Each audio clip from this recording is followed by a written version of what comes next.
Nous avons eu un échange, alors je suppose qu'on vous a déjà expliqué, un petit peu de buzz, vous avez déjà expliqué ce que c'est que le Conseil national des professions du spectacle, qui se réunit de façon un peu erratique selon les ministres. Alors celui-ci, il a l'air de vouloir le réunir plus souvent avec un travail un peu plus de concertation et autres. Bon, après, ça, c'est une bonne chose, on le demande, et en général, les périodes où on a pu travailler comme ça, on a pu obtenir, tâcher de peser sur un certain nombre d'arbitrages, mais sur le fond, que se passe-t-il? Alors, il y a plusieurs sujets. Bien évidemment, ça ne parle pas que de l'assurance chômage, je vais commencer par ça.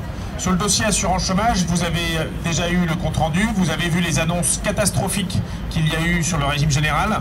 C'est une casse de l'assurance chômage sans précédent, comme on ne l'a jamais connu. Une baisse des droits, et peut-être que certains ont eu le temps de détailler ce qui se passe au régime général, en particulier sur le relèvement du seuil d'accès et sur le mode de calcul, le relèvement du seuil d'accès qui va exclure 300 000 personnes à partir du 1er novembre, et le relèvement le changement du mode de calcul de l'allocation qui va mettre un coefficient réducteur de l'allocation pour tous les précaires à partir du 1er avril 2020. Donc il a été annoncé que du côté des intermittents du spectacle, ça ne s'appliquait pas. Pas plus que s'applique aux employeurs du spectacle, un bonus-malus purement symbolique de toute façon, puisqu'il y a déjà un doublement des cotisations. Mais nous avons dit au ministre que nous, bien sûr, nous savons que la lutte paye et qu'ils ont eu peur des menaces, notamment à l'approche des festivals d'été. De même, ils ont eu peur, ils ont renoncé en ce qui concerne un système d'activité conservé qui concerne les gilets roses et assistantes maternelles. Ils n'ont pas mis en œuvre une mesure qui allait faire baisser aussi les allocations de ces personnes-là, tout simplement parce que c'est les deux secteurs qui sont mobilisés, qui sont plus mobilisés.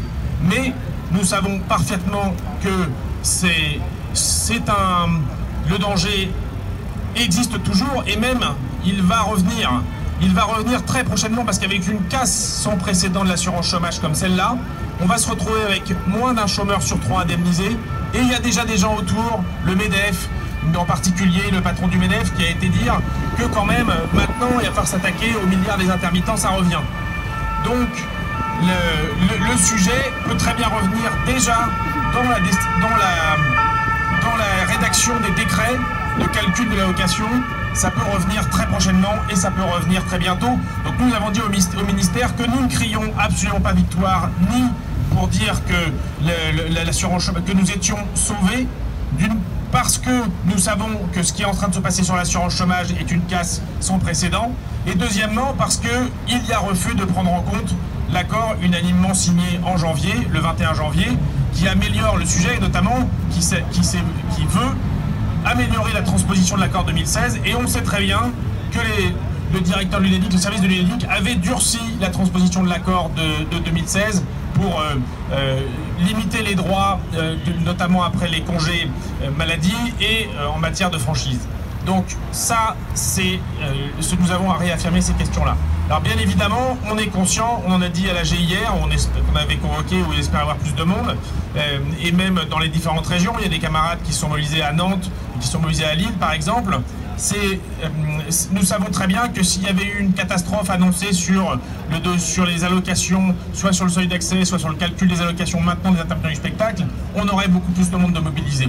Mais il faut qu'on martèle que non, nous ne sommes pas sauvés, nous ne crions pas victoire. Notre lutte a payé pour empêcher une casse, mais nous sommes parfaitement solidaires de tous ceux dont les droits vont être massacrés, et nous sommes dans le viseur pour être dans le prochain tour. Donc il faut totalement rester mobilisé, et par exemple se retrouver aussi avec toute l'interprofessionnelle le 26 juin devant le conseil d'administration de l'UNEDIC, ou le matin, dès 8h du matin, et toute la matinée, pour justement réclamer une autre réforme de l'assurance chômage au bénéfice des chômeurs, et pas dans cette casse que nous connaissons depuis les annonces de mardi.